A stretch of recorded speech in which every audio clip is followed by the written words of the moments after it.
Why I left home. There are moments when you wake up in the morning and quietly ask yourself, if I keep living like this for another 10 years, will I be okay? Not because life is terrible, but because it feels too familiar. So familiar that you stop hearing your own voice. I lived in that feeling for a long time. And one day, I left home and moved to the United States, not to change my life overnight, but to search for a simple, confusing question. What does family really mean when you are far from home? I didn't leave with dramatic music or tearful goodbyes like in the movies. Everything happened quietly. One suitcase, carefully weighed. A little English I had learned before, but never truly used. And a strange feeling in my chest, half excitement, half fear. If I had to describe it in one English word back then, it would be uncertain. People often say leaving your home country is a big, brave decision. For me, it felt more like a step back than a leap forward. I wasn't running away from my family. I didn't hate where I came from. I just felt like I was living a life someone else had planned for me. And over time, that life stopped feeling like mine. When the plane landed in the United States, I remember the exact feeling. It wasn't wow. It was more like, okay, now what? No one was waiting for me at the airport with a sign. There was no sense of victory. Just a very large, very fast country, and me, moving very slowly. Even the way people said how are you, confused me. I didn't know if they really wanted an answer. The first days in America felt like watching a movie without subtitles. People laughed. I guessed it was something funny. People asked questions. I guessed they were simple. I nodded more than I spoke. And at night, I wasn't tired from working. I was tired from guessing all day. Here's something people don't talk about enough. When your English is weak, you don't just lose words, you lose parts of your personality. Back home, I talked a lot. I joked. I shared opinions. In the U.S., I became the quietest version of myself. I thought a lot, but I spoke very little. Sometimes I felt like a USB drive plugged into the wrong port. Then there were the small, ordinary moments. Like the first time I stood in an American grocery store, staring at a milk aisle that felt longer than a novel. Whole milk. Almond milk. Oat milk. Soy milk. I stood there for 5 minutes just to buy milk. I laughed to myself and thought, this is my life now. But in those tiny, awkward moments, I began to learn. Not English from textbooks. Life English. I learned how to observe. How to listen. How to accept being new. Americans speak fast, but their lives have quiet spaces too. And in those quiet spaces, I started asking myself deeper questions. If my family isn't here, and my language isn't strong, then who makes me feel safe? I remember one very cold evening. The kind of cold where you can't tell if it's the weather or your heart. I sat alone in a small room, eating a simple dinner, and called home. The connection was unstable. The conversation was broken. When the call ended, I stayed still for a long time. That was when I realized something important. Distance isn't measured only in miles, but in moments you can't share when you need to. Leaving home didn't make me strong right away. It made me more vulnerable. But because of that, I started paying closer attention to life. I noticed how coworkers greeted each other in the morning. How people said take care and sometimes really meant it.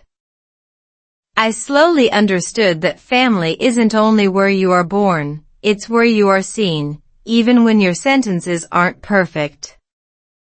If you are learning English and you feel slow, lost, or like you don't belong anywhere, I want you to hear this. That feeling is not failure.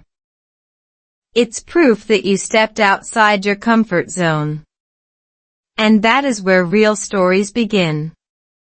I didn't leave home because I stopped loving my family. I left because I wanted to understand the word family more deeply. I didn't know that this journey would lead me to new people, new relationships, and lessons I never expected. My story in America was only just beginning. And if you're still listening, maybe you're on a journey too, learning English, learning how to live, or learning how not to give up. America didn't feel like home. People often imagine America as a warm, exciting place where everything makes sense the moment you arrive. Bright cities. Friendly smiles. New beginnings. I believed some of that too, even though I told myself I was being realistic. But reality has a quiet way of correcting your imagination. America didn't feel like home to me. Not at first. Not even close. The first thing that surprised me wasn't the language. It was the silence inside the noise. Streets were busy, stores were full, people were everywhere, yet I felt oddly invisible. In my home country, even strangers noticed you. Here, everyone seemed to be moving inside their own bubble, earbuds in, eyes forward, lives already full. No one was rude. They were just complete without me. Then there was the climate. I thought cold was just cold. I was wrong. American winter has personality. It doesn't politely remind you to wear a jacket. It attacks. The wind cuts through your clothes like it has a personal problem with you. I remember stepping outside one morning and thinking, why does the air hurt? I laughed later, but that first winter made everything feel harder. Even breathing felt like effort. Work was another kind of cold. Not unfriendly, just distant. People were polite, efficient, professional. They smiled, but the smiles stopped exactly where the conversation ended. Back home, coworkers asked about your family, your food, your life. Here, people asked, how was your weekend, and expected a short answer. I learned quickly that good, how about you, was the safest response. Honest feelings were not required. My English didn't help. Or maybe it helped just enough to remind me of what I couldn't say. I could handle simple tasks. Simple conversations. But humor? Emotion? Sarcasm? Those stayed locked inside me. I listened more than I spoke. I nodded a lot. Sometimes I laughed a second too late. Sometimes too early. Social life became a quiet performance of trying not to look confused. There were days when I came home and felt strangely tired, even though nothing dramatic had happened. That kind of tired comes from holding yourself together all day. From translating thoughts before they even reach your mouth. From wondering if you misunderstood something important. From smiling when you're not sure why. Food, something I never thought much about before, suddenly mattered a lot. I missed familiar flavors more than I expected. In the U.S., food was convenient, fast, efficient. But it didn't taste like memory. I stood in the kitchen one evening, holding a plate of food that was perfectly fine, and thought, this doesn't feel like dinner. That was when I realized how deeply culture lives inside small routines. I also noticed how differently people talked about independence. In America, being independent is almost a badge of honor. Do things yourself. Solve your own problems. Don't rely too much on others. Back home, asking for help was normal. Family was involved in everything. Here, independence felt empowering, but also lonely. I wasn't sure where I fit between those two worlds. There was a moment that stayed with me. One afternoon, I felt overwhelmed and wanted to talk to someone. Not about anything serious, just about feeling lost. I picked up my phone, then stopped. Time zones were wrong. Friends were busy. Family would worry if I told the truth. I put the phone down. That silence was heavy. That was when America felt furthest from home. And yet, something interesting happened in that discomfort. When you don't feel at home, you start paying attention. I noticed how neighbors waved even if they didn't know my name. I noticed how strangers said, "Have a nice day," and sometimes meant it. I noticed how small kindnesses existed quietly, without deep connections attached. I also began to understand that home isn't something you arrive at instantly. It's something you slowly build. Brick by brick. Conversation by conversation. Mistake by mistake. Feeling uncomfortable didn't mean I was failing. It meant I was adjusting. One day, during another freezing morning, I caught my reflection in a window. Bundled up, walking fast, looking slightly confused, but still moving forward. I smiled at myself and thought, "You're still here." That felt like progress. Small, but real. My English didn't improve suddenly. My loneliness didn't disappear. America didn't magically feel warm. But I started to feel stronger in quiet ways. I learned how to sit with discomfort without panicking.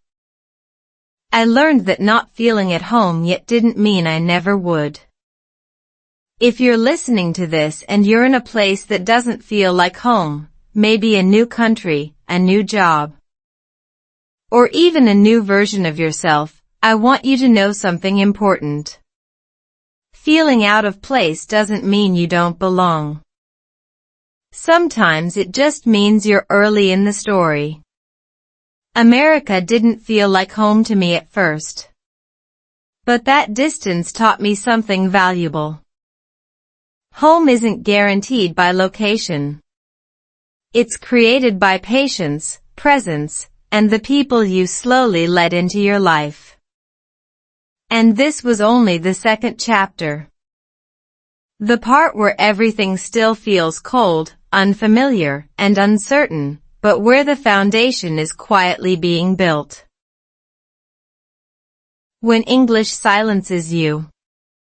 No one tells you this directly, but losing your language feels a lot like losing your voice, not physically, but socially. You still have thoughts. You still have opinions. You still have jokes. They just don't come out. Or worse, they come out wrong. And slowly, without noticing, you begin to speak less. That's what happened to me when English became part of my everyday life in America. At first, I told myself I was just being careful. I didn't want to make mistakes. I didn't want people to misunderstand me. I didn't want to sound stupid. So I chose simple sentences. Short answers. Safe words. Yes. No. Okay. Thank you. They worked. They kept things smooth. But they also shrank my world. Back home, I used to talk a lot. I told long stories. I interrupted myself. I laughed loudly at my own jokes. In English, I became quiet. Not mysterious quiet. Just empty quiet. The kind where people assume you don't have much to say. And after a while, you start believing that too. There was a strange moment when I realized this change. A group of coworkers were talking during lunch. They were sharing stories, teasing each other, laughing. I understood maybe 70% of what was said. Enough to follow the story, not enough to jump in. I had something funny to say, I could feel it. But my brain started racing. How do I phrase it? Is this the right tense? Will they get the joke? By the time I finished thinking, the conversation had moved on. I smiled, nodded, and stayed silent. That silence felt heavier than any mistake I could have made. English didn't just slow my speech. It slowed my personality. I started avoiding situations where conversation was the main activity. Parties. Group dinners. Casual hangouts. Not because I didn't like people, but because I didn't like who I became around them.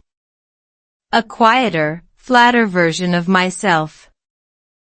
A background character in my own life. And here's the funny part, the more I stayed silent, the harder speaking became.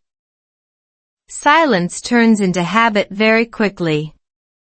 Your brain starts choosing it automatically. It whispers, it's safer this way. No mistakes. No embarrassment. No awkward pauses. Just quiet. There were days when I came home and felt frustrated, even though nothing bad had happened. I had done my job. I had talked to people. Technically, everything was fine. But emotionally, I felt invisible. Not ignored, just unseen. Like I was present, but not fully there. I remember once needing to explain a small problem at work. Nothing serious. But my explanation came out messy. I mixed up words. I paused too long. I saw the other person's eyes drift for just a second, not rude, just impatient. They fixed the problem quickly and moved on. I stood there thinking, if I had better English, this would have taken 10 seconds. That thought stayed with me longer than the problem itself. Humor was the hardest part. Humor doesn't translate easily. Jokes need timing. Cultural understanding. Confidence. In my own language, humor was natural. In English, it felt like walking on ice. I tried once, made a joke, and no one laughed. Maybe it wasn't funny. Maybe it was my pronunciation. Maybe it was both. I laughed it off, but inside I quietly decided, okay, no more jokes. But here's something important I slowly learned. English didn't silence me by itself. Fear did. Fear of sounding wrong. Fear of being judged. Fear of slowing others down.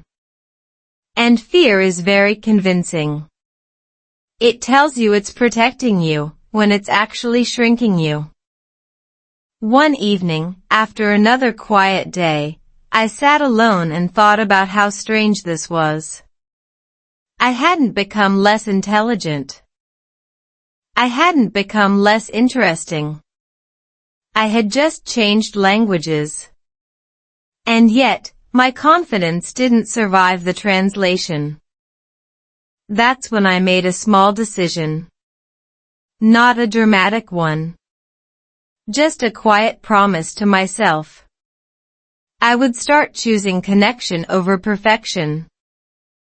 I would speak even if my sentence wasn't beautiful.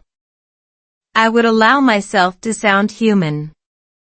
The first times were uncomfortable. I spoke slower. I repeated myself. I said, sorry, my English is not perfect, more times than necessary. Most people didn't care. Some people even smiled and waited. That surprised me. The world didn't end. No one laughed at me. The silence began to crack. I started noticing something else too. When I spoke imperfect English, others felt more relaxed. Conversations became more real. Less polished. More human. I realized that language isn't about performance. It's about presence.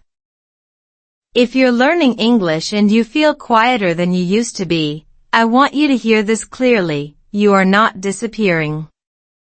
You are transitioning. And transitions feel uncomfortable because they sit between who you were and who you're becoming. Your voice is still there. It's just learning a new shape. English doesn't take your personality away. It reveals how brave you are willing to be. Every sentence you try is a small act of courage. Every mistake is proof that you're participating in your own life, not watching it from the side. I didn't suddenly become confident. I didn't suddenly speak fluently. But I stopped letting English decide how small I should be. And that changed everything. Working hard, feeling lost. There's a quiet belief many of us carry when we come to America. If I work hard enough, everything will make sense. I believe that too. Work felt like something I could control. Show up on time. Do your job. Don't complain. Repeat. It sounded simple. And in the beginning, that idea gave me comfort. When everything else felt unstable, work became my anchor. My days started early. Alarm. Coffee. Commute. I learned the rhythm quickly. Americans respect time. They respect effort. At work, no one asked many personal questions. They cared about results. At first, I liked that. It felt clean. Clear. If you did your job, you belonged. Or so I thought. I worked hard. Not the dramatic kind of hard, but the quiet, consistent kind. I followed instructions carefully. I double-checked everything because my English wasn't strong enough to fix mistakes easily. I smiled a lot. I said yes often. I didn't want to be a problem. I wanted to be dependable. And it worked, on the surface. People trusted me. Managers were satisfied. Paychecks came on time. From the outside, my life looked stable. But inside, something felt off. I was busy all day, yet strangely empty at night. I was doing everything right, but I didn't feel like I was moving forward. Workdays blurred together. Monday felt like Wednesday. Wednesday felt like Friday. Conversations stayed polite and professional. How's work? Busy. Good. That was it. No depth. No story. Just motion. I started realizing that being productive isn't the same as feeling alive. There was a moment that captured this feeling perfectly. One evening, after a long day, I sat in my car before driving home. I didn't turn the engine on right away. I just sat there, staring at the steering wheel, thinking, is this it? Not in a dramatic way. More like a quiet confusion. I wasn't unhappy. I just wasn't connected. Part of the problem was language. At work, my English was functional, not expressive. I could explain tasks, but not feelings. I could follow instructions, but not build relationships easily. Small talk stayed small. Deeper conversations felt risky. I didn't know how to say, I'm tired in a way sleep can't fix. I also noticed how differently people related to work. For many Americans, work was a role, not an identity. They worked hard, then went home to their real lives. For me, work was everything. It was my proof that I deserved to be here. Without it, I didn't know who I was. That pressure made me serious. Too serious. I forgot how to relax.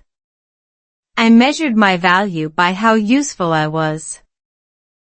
If I wasn't productive, I felt guilty. Rest felt lazy. Silence felt like wasted time.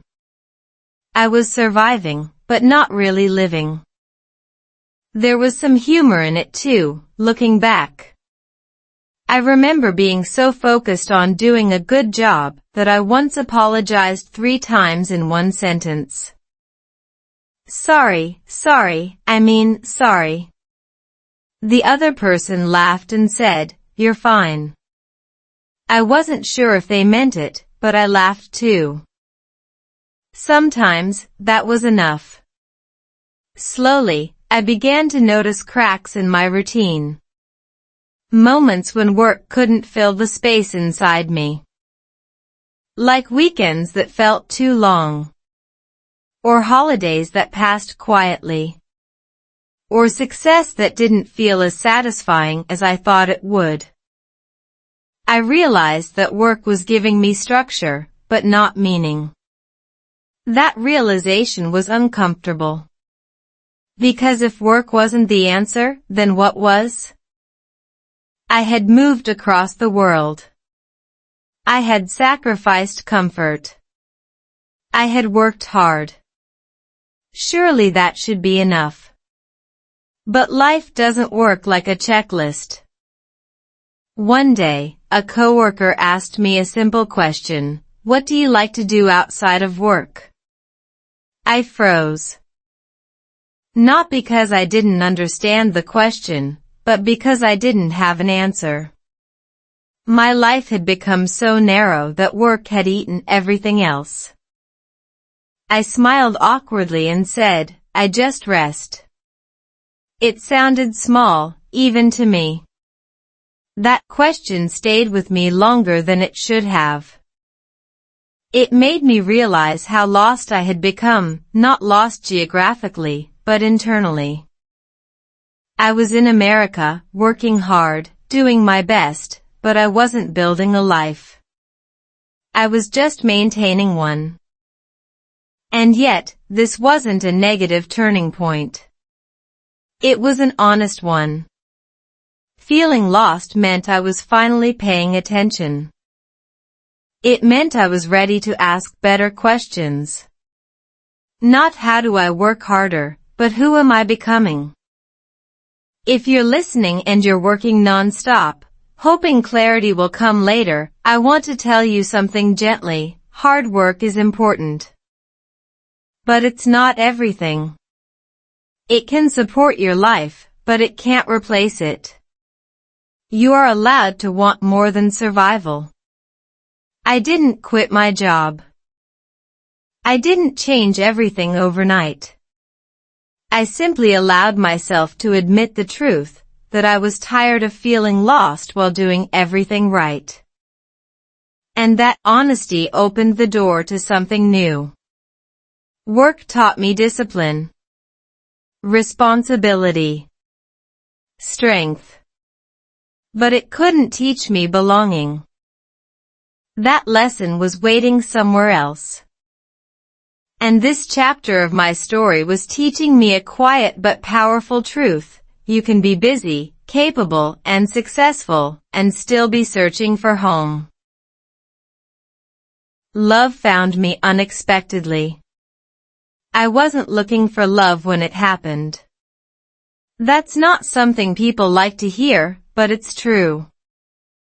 My life at that time was full of practical goals: work better, survive better, speak English better. Love felt like a luxury item, something you buy later when your life is stable. I told myself I didn't have the language, the confidence, or the emotional space for it. And life, as usual, smiled quietly and ignored my plan. We met in a very ordinary way. No dramatic scene. No movie moment. Just a simple interaction that didn't feel important at first. Looking back, that's what makes it funny. The moments that change your life rarely announce themselves. They show up wearing normal clothes, pretending to be just another day. My English was still awkward then. I could communicate, but not impress. Conversations moved slowly. I searched for words. I repeated myself. Sometimes I laughed even when I wasn't completely sure why. I assumed that if love ever came into my life, it would need better English. More confidence. A more finished version of me. I was wrong. What surprised me first wasn't romance.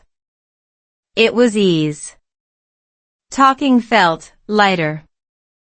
Not perfect, but comfortable. When I didn't know a word, I described it.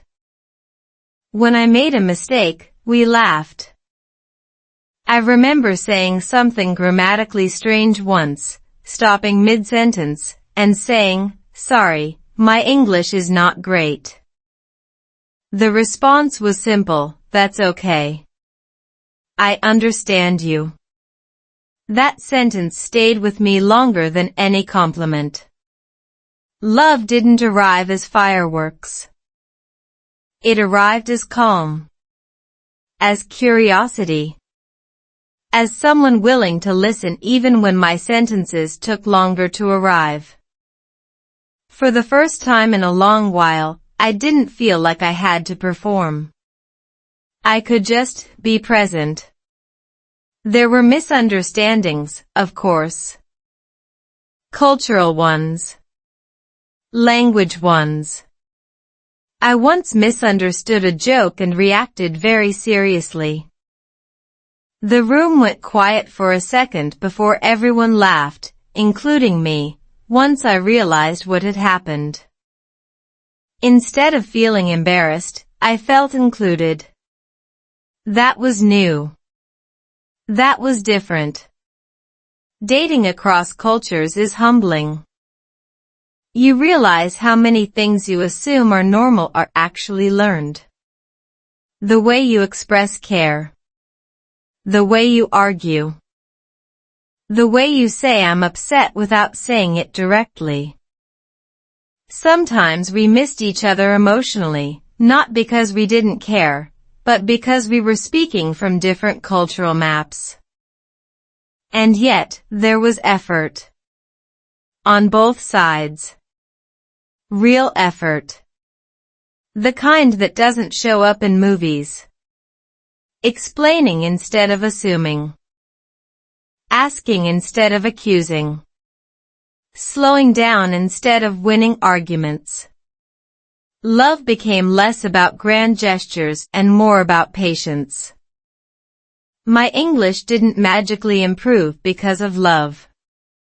But my courage did. I spoke more.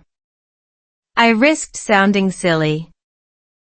I used simple words to say complicated feelings.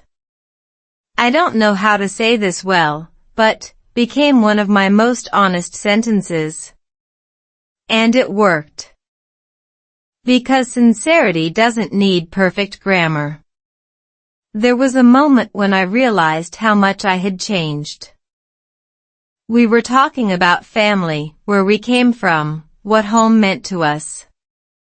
I was explaining something emotional, something that mattered. Halfway through, I stopped and thought, I'm doing this in English. Slowly. Imperfectly. But clearly enough to be understood. That felt bigger than language. That felt like growth. Love also challenged me. It showed me parts of myself I hadn't seen before. My fear of being a burden. My habit of apologizing too much. My instinct to stay quiet instead of expressing needs. Being with someone meant those habits couldn't hide anymore. They had to be faced. And there was humor in that too. I apologized so often that once I was gently asked, "What are you sorry for?"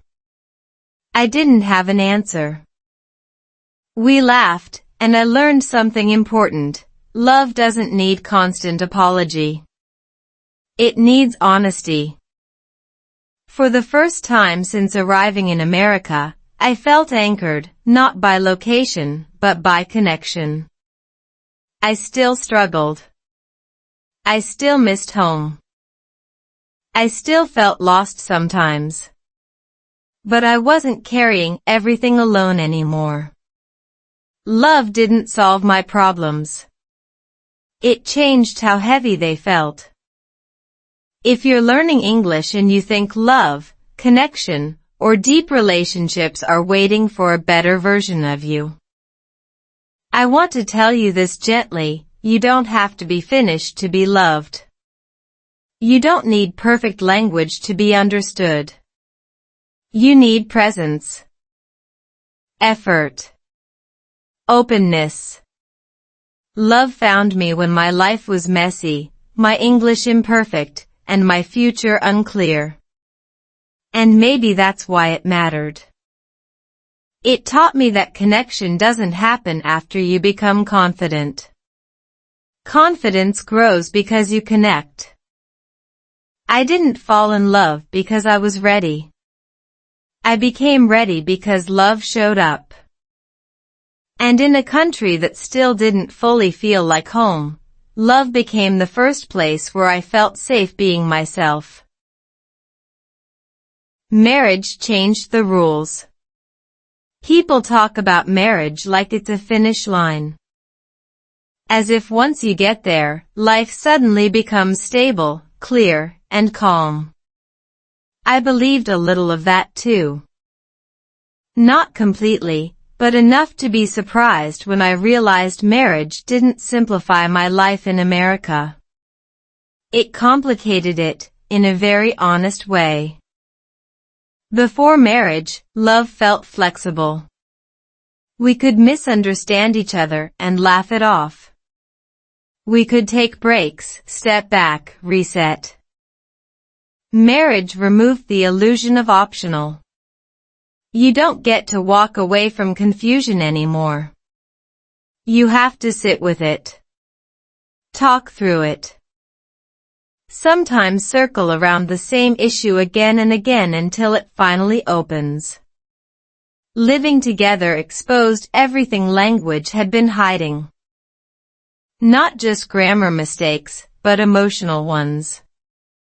I learned quickly that knowing English words is very different from knowing how to express needs. I could say, "I'm tired." But what I meant was, I feel overwhelmed and I don't know how to ask for help. Marriage doesn't reward silence. It magnifies it. There were moments when cultural differences felt heavier than love. Small things turned into big conversations. How to spend money. How to talk about problems. How much space one person needs versus togetherness. Where I came from, family meant closeness. In America, independence was a value. Neither was wrong. But mixing them wasn't easy. I remember one argument that started over something trivial, something so small it's almost embarrassing now. It escalated quickly, not because the issue mattered, but because we were speaking different emotional languages. I was trying to be respectful by staying quiet. The other side heard that silence as distance. We were both trying to protect the relationship, just in opposite ways. And here's the funny part, the more serious the relationship became, the simpler my English needed to be. I couldn't hide behind complex sentences. I had to say things like, "I feel hurt, I don't understand, I need time." Short sentences. Honest sentences. Marriage stripped communication down to its core. There were times I wished I could explain myself in my native language, faster, deeper, more accurately. But that wasn't an option. So I learned something unexpected: clarity matters more than fluency. Saying one clear sentence is better than 10 perfect ones you never say. Marriage also challenged my idea of strength. I used to think being strong meant not needing anyone. In marriage, strength looked different. It looked like admitting confusion. Asking questions. Saying, "I don't know how to do this." That was uncomfortable at first. But it was also freeing. We laughed a lot too. Especially at misunderstandings that came from language. I once used a word that technically fit the sentence, but emotionally didn't. The reaction was confusion, then laughter, then correction. No judgment. Just learning. Those moments softened the hard ones. They reminded me that marriage isn't about getting it right all the time. It's about staying curious. I noticed my English changing during this time. Not dramatically, but emotionally.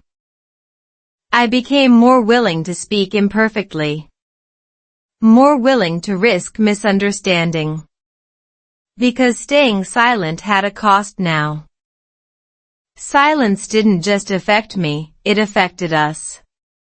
There was a moment, late one night, after a difficult conversation, when I realized something important. Marriage wasn't asking me to become someone else. It was asking me to show up more fully as who I already was. With an accent. With pauses. With unfinished sentences. And somehow, that was enough. Marriage didn't remove loneliness instantly. It didn't erase cultural gaps. It didn't solve every problem. But it gave my struggles a witness. Someone who saw the effort behind my words. Someone who didn't need me to be fluent to understand my intention. If you're learning English and navigating a serious relationship, or even thinking about one, I want you to know this. Relationships don't require perfect communication. They require honest communication. You don't need advanced vocabulary to say, I care. You need courage. Marriage changed the rules of my life in America.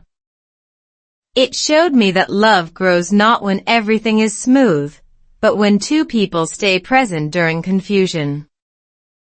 It taught me that family isn't formed by having everything figured out together, but by choosing to figure things out together. I thought marriage would make life easier. Instead, it made it deeper. More challenging. More real. And somewhere in that depth, I started understanding something new. Home isn't where everything feels familiar. Home is where effort is returned with patience, and imperfection is met with commitment. When love is quiet, not loud. There was a time in my life when I thought love had to be loud to be real. I believed love was supposed to look like movies, big words, dramatic apologies, long hugs at airports, tears falling in slow motion. I thought if love didn't announce itself, it probably wasn't strong enough. America taught me something different. It didn't happen in one big moment. It happened slowly. Quietly. Almost invisibly. It happened in the middle of ordinary days. By the time this part of my journey began, my partner and I were already married. Not newly married, not freshly in love. We were married in the way that comes after the excitement, when life starts asking harder questions. Bills. Work schedules. Immigration stress. Cultural misunderstandings. Homesickness that comes without warning. Marriage, I learned, doesn't break from one big argument.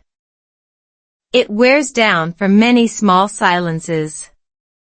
At first, we didn't fight much. We were too tired for that. We came home from work, ate something quick, talked about practical things, then went to bed. Repeat. Day after day. Sometimes we sat on the same couch, scrolling on our phones, sharing the same space but not the same world. I remember one evening very clearly. We were sitting at the kitchen table.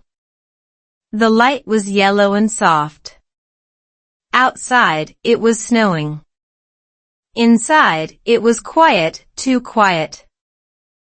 My partner asked, very casually, "Are you okay?"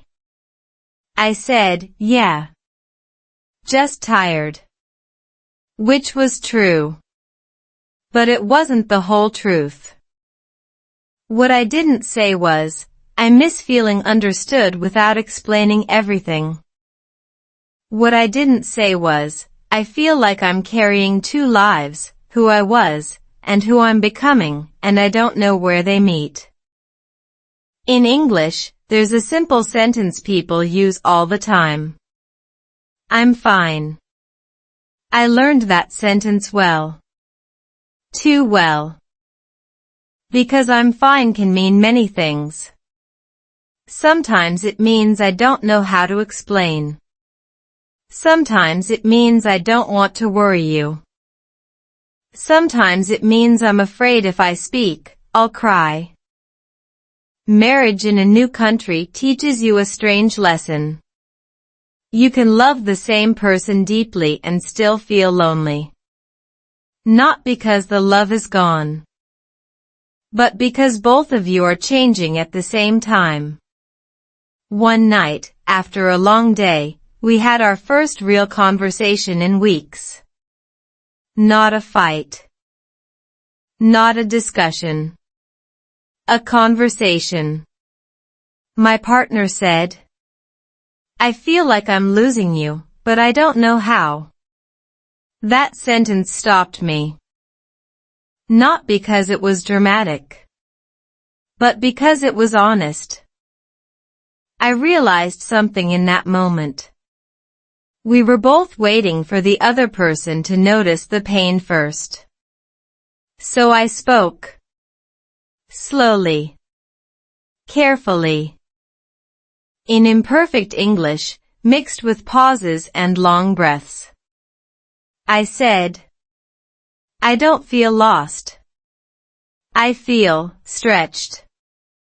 That was the best word I could find. Stretched between cultures. Stretched between expectations. Stretched between who I was back home and who I was becoming here. My partner nodded. Not fixing. Not interrupting. Just listening. And that's when I understood something important. Love doesn't always show up as passion. Sometimes love shows up as patience. After that night, things didn't magically become easier. But they became clearer. We started doing small things again. Cooking together, even when tired. Taking short walks, even when it was cold. Asking questions without rushing the answers. How was your day, really? What part was hardest? What are you afraid of right now?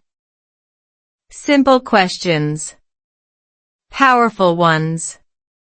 In American culture, people often say, communication is key. I used to think that meant talking more. Now I know it means listening better. There were days when we misunderstood each other. Days when words failed. Days when silence returned. But the silence felt different. It wasn't empty. It was resting. One evening, we laughed over something small, burnt food, I think. We laughed longer than necessary. And in that laughter, I felt it. Home. Not a place. Not a language. Not even a shared past. Home was the person who stayed curious about me, even when I was hard to understand. Marriage didn't give me answers. It gave me space. Space to grow without leaving. Space to change without breaking. If you're listening to this and you're in a relationship that feels quiet lately, I want you to know something. Quiet doesn't mean broken. Sometimes it means the love is learning how to breathe. And maybe family isn't about who shares your blood, or your passport, or even your first language. Maybe family is simply who chooses to stay. Especially when the story gets complicated. And as I sat there, miles away from where I was born, I finally understood. Love doesn't need to be loud to be real. It just needs to be present. And sometimes, presence is the bravest thing of all. Learning to laugh in a language that isn't yours. One thing no one tells you about living in America is this. You will learn to laugh again. But it won't be the same laughter you grew up with. At first, that scared me. Back home, laughter came easily. It was loud, fast, sometimes messy. It didn't need translation. A look was enough. A tone was enough. Here, in the U.S., laughter felt delayed. I understood the words, but not always the joke. I caught the meaning, but missed the timing. People would laugh, and I would smile a second too late. Just enough to feel different. At work, there were moments when everyone laughed during meetings. I laughed too, not because I fully understood, but because it felt safer to join than to ask. That kind of laughing is tiring. It's smiling with your brain instead of your heart. My partner noticed this before I did. One night, after a long day, I told a story about something awkward that happened at work. I explained it carefully, step by step, like a presentation. When I finished, my partner laughed.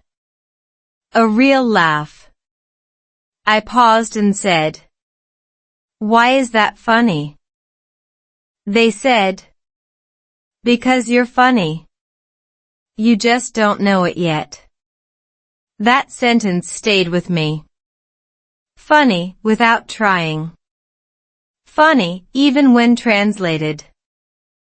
It made me realize something important. Humor doesn't disappear when you change countries. It just learns new clothes. In marriage, humor becomes a survival skill. When stress builds, when misunderstandings happen, when English fails you at the worst possible moment, laughter becomes the bridge. There was a day we went grocery shopping together. Simple plan. Short trip. But I misread a label and bought something completely wrong. Very wrong. My partner looked at it, confused, then looked at me. I said, very confidently, "I swear this is what we needed." They raised an eyebrow and said, "Are you sure?" "Sure." We stood there, staring at the item, and suddenly started laughing. Not because it was funny, but because it was easier than being frustrated. In that moment, I realized, marriage isn't about avoiding mistakes. It's about choosing kindness when mistakes happen. Living in a second language means you are always slightly off balance. You say things backwards. You forget words. You explain simple feelings with too many sentences. Sometimes my partner would finish my sentences, not because I was weak, but because they knew where I was going. And sometimes, they got it wrong. We laughed about that too. In English, there's a phrase I like. Give each other grace. I didn't understand it fully at first. Grace isn't forgiveness after something big. Grace is patience before something breaks. As time passed, our home filled with small, shared jokes. Jokes no one else would understand. Jokes that didn't need perfect grammar. A look. A pause. A single word said in the wrong accent. That became our language. I noticed something else changing too. I started laughing more freely, with coworkers, with neighbors, with strangers. Not because I became more American, but because I became more comfortable being myself in English. One afternoon, someone at work asked, "Where are you from?" I answered. They said, "Oh, your English is really good." I smiled and replied, "Thank you. It has a sense of humor now." They laughed. This time, I laughed at the same moment. Progress. Marriage in a foreign country teaches you humility. You will need help. You will misunderstand. You will mess things up. And if you're lucky, you'll have someone next to you who laughs with you, not at you. There were still hard days. Days when homesickness hit without warning. Days when silence returned. Days when laughter felt far away. But even then, we knew how to find each other again. Sometimes it was through humor. Sometimes through food. Sometimes through doing nothing together. Just sitting. Breathing. Existing. I learned that laughter doesn't erase pain. It just makes it lighter to carry. If you're listening and you feel like you've lost your sense of humor since moving, since changing, since growing up, I want you to hear this. It's still there. It's waiting for safety. It's waiting for understanding. It's waiting for someone who sees you clearly, even when your words are unclear. Family isn't only who comforts you when you cry. Sometimes family is who laughs with you when life feels absurd. And as I stood in a country that once felt overwhelming, laughing in a language that used to feel heavy, I realized something quietly beautiful. Home isn't where you speak perfectly. Home is where you're allowed to sound human. And maybe that's what love really is. Not perfect communication, but shared laughter in imperfect moments. And honestly, that kind of laughter feels like home. When home stops being a place. At some point, without warning, something shifted inside me. I stopped counting how long I had been in America. In the beginning, I counted everything. Days. Months. Holidays missed. Flights not taken. I measured time by distance. How long have you been here? How often do you go back? When will you return? Those questions followed me everywhere. But then, one ordinary morning, I realized I hadn't thought about them for a while. That scared me more than homesickness ever did. Because if home wasn't calling me back as loudly anymore, what did that mean? I was making coffee. Same mug. Same routine. Outside, the street looked familiar. Not exciting. Just normal. My partner walked by and said, "Did you lock the door?" I answered automatically. "Yeah, I did." And then it hit me. This place, this life, had routines now. Not borrowed routines. Not temporary ones. Ours. There's a strange moment in every immigrant's journey when nostalgia and stability collide. You miss what you had. But you also protect what you're building. Marriage makes that collision louder. Because it's no longer just your journey. It's shared. There were days when I felt guilty for feeling settled. As if comfort meant betrayal. As if building a home here erased the one I came from. One evening, I finally said this out loud. I feel like I'm forgetting where I came from. My partner didn't rush to answer. They said, "I don't think forgetting looks like this." "What does it look like?" I asked. They smiled and said, "Forgetting is when you stop caring. You still care deeply." That was comforting. And unsettling. Because caring deeply hurts. We started talking more about the future. Not in big dramatic plans, but in small, realistic questions. Where do we want to live in 5 years? What kind of life feels peaceful? What do we want our weekends to look like? In English, there's a word I struggled with. Rooted. At first, I thought it meant being stuck. Now I know it means being supported. You don't notice roots growing. They grow quietly. Underground. Marriage is like that too.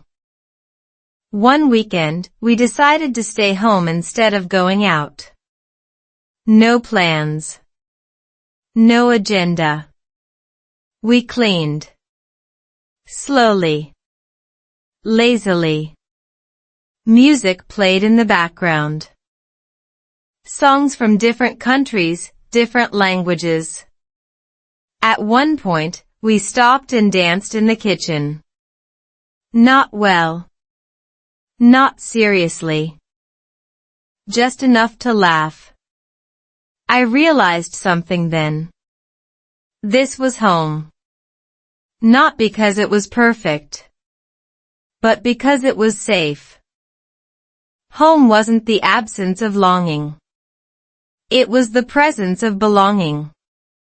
In American culture, people often say, "Make yourself at home." I used to hear that as politeness. Now I hear it as permission. Permission to relax. Permission to stay. Permission to be unfinished. Marriage gave me that permission. Not through big speeches, but through consistency.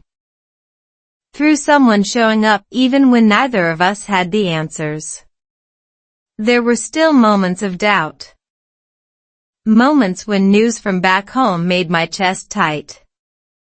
Moments when I wondered if I was living the life I imagined. But the doubts didn't mean regret. They meant I was human. One night, as we lay in bed, my partner asked, "Do you feel at home here?"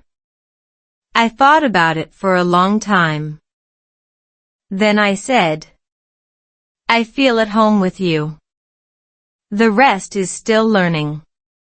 They nodded and said, "That sounds right." That answer wasn't dramatic. But it was honest. And honesty has a quiet strength. I stopped trying to define home as one place. Home became layered. It was memory and presence. Past and present. Where I came from and where I was becoming. Marriage didn't replace my old home. It expanded my idea of it. If you're listening to this and you feel caught between worlds, I want you to know something. You don't have to choose one and erase the other. You're allowed to carry more than one home inside you. Family doesn't always look like who raised you. Sometimes it looks like who grows with you. And love doesn't demand that you arrive fully formed. It just asks that you stay. As I stood in a life I once couldn't imagine, with responsibilities I never planned, I realized something gently but clearly. Home isn't where everything makes sense. Home is where you're allowed to keep figuring it out. Together. And maybe that's the real lesson I learned far from home. You don't lose yourself by building a new life. You find new ways to belong. One ordinary day at a time. Learning to belong without proof.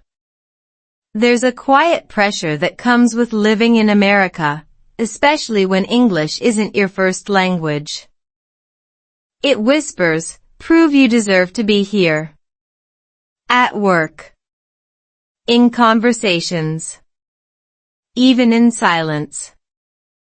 For a long time, I believed belonging was something I had to earn. By speaking better. By working harder. By never making mistakes twice. My English improved, slowly. Not dramatically. Just enough to get through meetings without panic and jokes without rehearsing them in my head first. But something else happened alongside that progress. I got tired. Not the physical kind. The emotional kind. The kind that comes from constantly performing okay. One day at work, during a casual conversation, someone said, "You've been here a while. You're basically local now." They laughed. Meant it kindly. I smiled too. But inside, I thought, am I? Because I still checked my grammar before speaking. Still translated feelings before expressing them. Still hesitated before saying no. That night, I told my partner how exhausted I felt. "I feel like I'm always proving something," I said. They looked at me and replied, "Maybe that's why you're so tired." That sentence stayed with me longer than it should have. Marriage has a way of holding up mirrors you didn't ask for. My partner wasn't criticizing me. They were noticing me. They reminded me of something simple but powerful. Belonging isn't an exam. You don't pass it by being perfect. You pass it by being present. The next weekend, we went to a small neighborhood gathering. Nothing fancy. Paper plates. Folding chairs. Kids running around with too much sugar. Normally, I would hover on the edges of conversations, nodding politely. That day, I didn't. I joined in late. Missed some context. Asked questions that felt a little obvious. And no one cared. Someone handed me a drink and said, "Want to sit here?" That was it. No test. No proof. No performance. Just inclusion. Later, I realized something important. I wasn't waiting for people to accept me. I was waiting for myself to relax. In English learning, there's a phrase teachers love. Fluency comes from confidence, not perfection. Life works the same way. Marriage taught me that confidence doesn't mean loudness. It means allowing yourself to exist without apology. There were moments when my partner corrected my English gently. Other times, they didn't. And that mattered. Because correction is useful. But acceptance is grounding. We started joking more about misunderstandings. I mispronounced a word once and accidentally said something ridiculous. We laughed until our stomachs hurt. Instead of embarrassment, I felt relief. Humor became a bridge. Not polished humor. Not clever humor. Real humor. The kind that comes from shared imperfection. At home, English became softer. Less like a tool. More like a living thing. Some days we mixed languages. Some days we forgot words and used gestures. Communication didn't suffer. It deepened. I realized that belonging grows fastest where judgment grows slowest. America often celebrates confidence, boldness, clarity. But what it doesn't always talk about is how much quiet persistence matters too. Showing up. Listening. Staying even when it feels awkward. Marriage gave me a private space to practice being incomplete. To speak without rehearsing. To feel without translating. And slowly, that safety leaked into the rest of my life. I started raising my hand at work more often. I spoke up even when my sentence wasn't perfect. And nothing terrible happened. People listened. Sometimes they even agreed. One afternoon, I caught myself giving advice to someone new, another immigrant, eyes wide, shoulders tense. I said, "It gets easier. Not because you change who you are, but because you stop hiding it." As soon as the words left my mouth, I knew they were true. Belonging isn't about blending in completely. It's about standing still long enough to be seen. Marriage didn't give me a passport to confidence. It gave me permission to rest. And from that rest, courage grew naturally. If you're watching this and you feel like you're constantly auditioning for your life, hear this. You don't have to prove your worth by exhaustion. You're allowed to take up space, even quietly. Family doesn't demand perfection. It offers patience. And sometimes, the most American thing you can do isn't speaking perfect English. It's learning to say, "This is me. Still learning. Still here." That's when belonging stops feeling like a destination. And starts feeling like something you're already standing inside. The day family looked different. There's a moment in life when you realize the word family has quietly changed its shape. Not suddenly. Not dramatically. Just differently. For me, that moment didn't happen at a wedding. Or a holiday dinner. Or a big emotional speech. It happened on an ordinary weekday. I came home tired. The kind of tired that sinks into your bones, not your muscles. Work had been heavy. Conversations felt longer than usual. English felt louder than my thoughts. I dropped my bag near the door and said, "I'm exhausted." My partner looked up and said, "Sit. I already made food." No questions. No advice. Just care. As I ate, slowly, I noticed how quiet the room felt. Not empty quiet. Safe quiet. And suddenly, I thought about my family back home. About how love there was loud. Questions everywhere. Advice flying before you even finished your sentence. Both were love. Just spoken in different accents. Growing up, I believed family meant proximity. Same roof.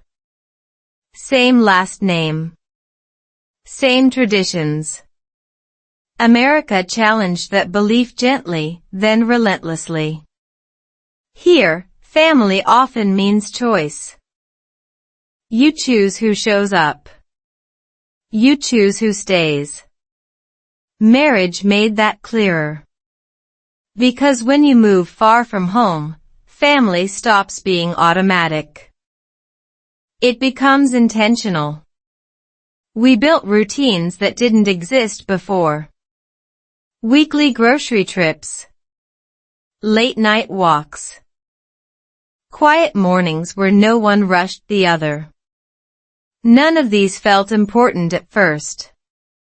But together, they became structure. And structure creates safety. One winter evening, the power went out during a storm. Snow piled against the windows. The house went dark. We lit candles and sat on the floor, wrapped in blankets. My partner laughed and said, "Well, this feels dramatic." I laughed too. But inside, I felt calm. Not because everything was okay, but because we were okay. In that moment, I understood something I had been resisting. Family isn't about recreating the past. It's about responding to the present.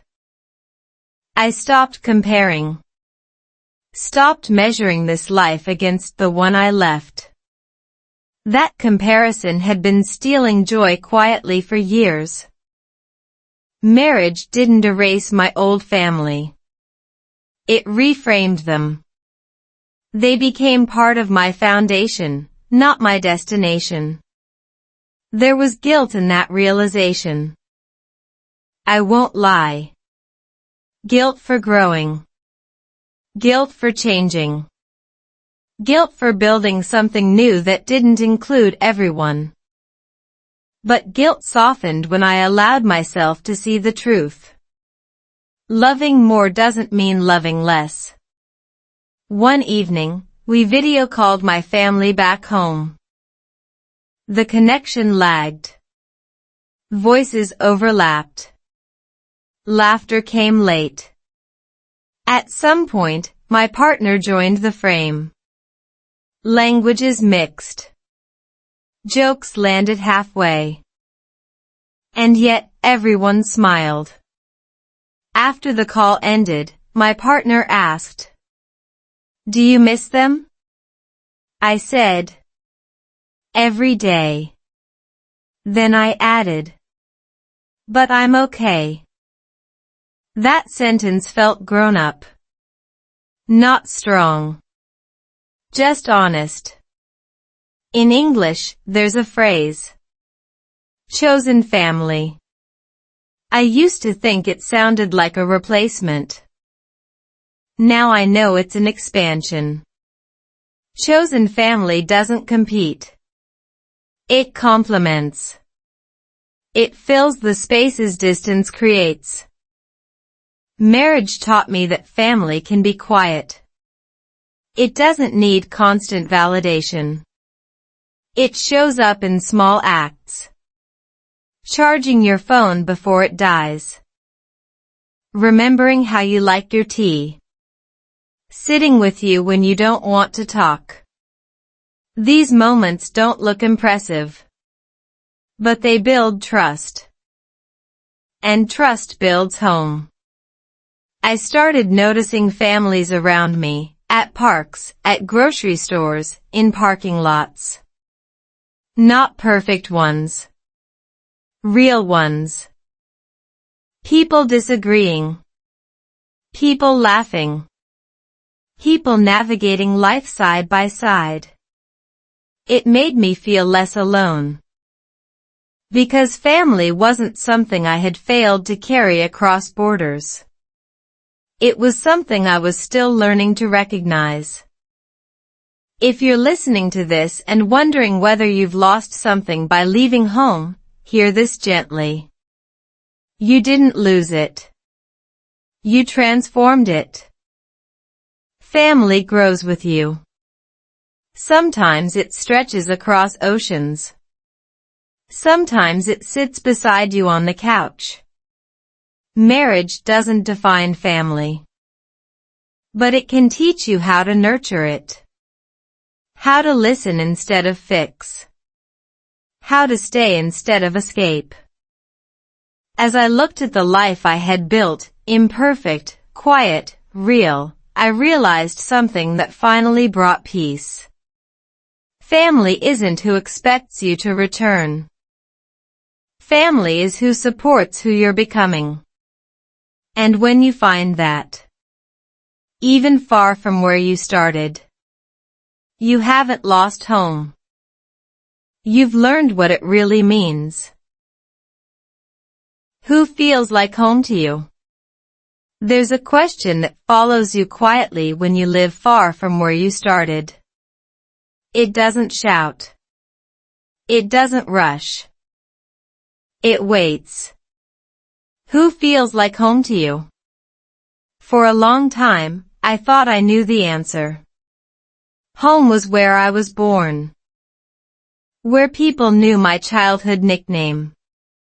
Where the streets didn't require directions. But life in America had a way of gently undoing certainty. Not by force. By experience. One morning, I woke up before my alarm. The house was still. Light slipped through the window in that soft, American way, calm, pale, unbothered. I lay there listening to my partner breathe. And without planning to, I smiled. That smile surprised me. Because it felt settled. Not excited. Not dramatic. Just steady. That's when I realized something important. Home isn't always where your heart races. Sometimes it's where your nervous system rests. When I first came to the U.S., everything felt temporary. Jobs were for now. Apartments were just until. Relationships felt conditional, like they could disappear if my English failed me. I lived lightly. Carefully. As if fully unpacking might tempt fate. Marriage changed that. Not overnight. But undeniably. We bought things that implied staying. Furniture that didn't fold. Plants that needed commitment. I remember assembling a bookshelf together. The instructions were confusing. We argued about which screw went where. At one point, my partner laughed and said, "This feels very on brand for us." I laughed too. And that moment, standing in a half-finished living room, surrounded by boxes, felt more like home than any perfect memory ever had. Because it wasn't about where I was. It was about who I was building with. In English, there's a phrase. Through thick and thin. I used to think it meant surviving big disasters. Now I know it mostly means surviving the small stuff. Bad moods. Misunderstandings. Long days followed by quiet nights. Family is formed in those spaces. Not in highlights. In repetition. There were still days when I missed my old life. The ease of being understood without explanation. The comfort of cultural shortcuts. But those days didn't feel like loss anymore. They felt like layers. I was becoming someone with more than one reference point. More than one version of normal. That's not confusion. That's growth. One evening, my partner asked me a question that stopped me. If we moved somewhere else tomorrow, they said, what would you take with you first? I thought about it seriously. Documents. Photos. Memories. Then I said, you. They smiled and replied, "Good. Same." It was simple. Almost casual. But it carried the weight of truth. Because home isn't fragile when it's mutual. It travels. I stopped trying to explain my life to people who demanded neat answers. Instead of saying, "I moved here for work" or "I'm staying for now," I started saying, "This is where my life is." That sentence felt honest. Not defensive. Not final. Just real. If you're watching this and you feel caught between identities, between who you were and who you're becoming, I want you to hear this clearly. You're not behind. You're not lost. You're in transition. And transition is not a failure state. It's a creative one. Family doesn't arrive fully formed. It's practiced. Through listening. Through staying. Through choosing again, even on boring days. Living in the U.S. taught me many things about climate, culture, independence. But the most important lesson wasn't American at all. It was human. That family isn't defined by geography. It's defined by emotional safety. By who sees you tired and doesn't leave. By who lets you grow without demanding you remain familiar. As I look back now, I understand why the question matters. Who feels like home to you? Because the answer tells you who you are becoming. Not where you came from. And my answer, after all these years, is this. Home is who you can be quiet with. Who you can change beside. Who you don't have to perform for. If you found that, even far from where you started, you haven't lost your way. You've built one. Slowly. Imperfectly. Together. Before you leave this video, I want to ask you something. Not a difficult question. Just an honest one. Who feels like home to you, right now? Not who should feel like home. Not who used to. But who makes you feel safe enough to be yourself? Even when your English isn't perfect. Even when life feels unfinished. If you're learning English and sometimes feel tired, lost, or unsure, remember this.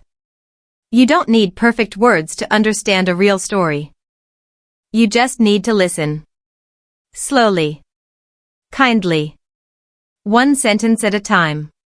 This channel isn't about fast English.